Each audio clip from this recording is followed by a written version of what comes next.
Rafat Isawi understands why her son is starving himself, but says watching him waste away has become unbearable. When I saw him as if he was someone who was not alive, a mass of moving bones, a skeleton, she says. The only time she's allowed to see him these days is in court. The last time she tried to touch him, his jailers made clear contact was not allowed. Samer Isawi is on hunger strike because he says he should be a free man.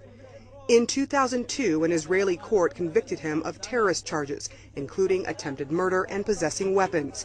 He was sentenced to 26 years in jail. But in 2011, he was released, one of 1,000 Palestinian prisoners freed in exchange for the release of Israeli soldier Gilad Shalit, who'd been held by Hamas militants in Gaza for 5 years. Freedom that didn't last long.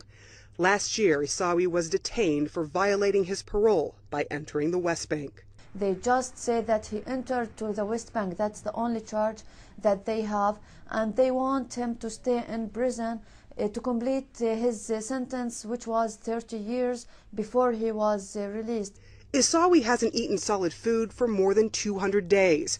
Doctors say his heart could stop at any moment. He and 3 other prisoners have been on extended hunger strike.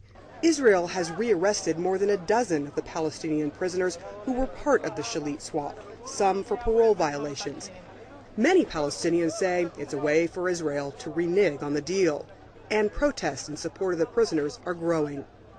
Besides Isawi, the health of 2 other prisoners on hunger strike is deteriorating fast.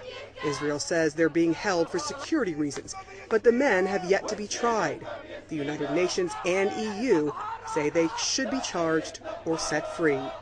For many weeks, Isawi's neighborhood has been consumed with the case, but they're now hoping international pressure can do what they couldn't, free him and the others on hunger strike.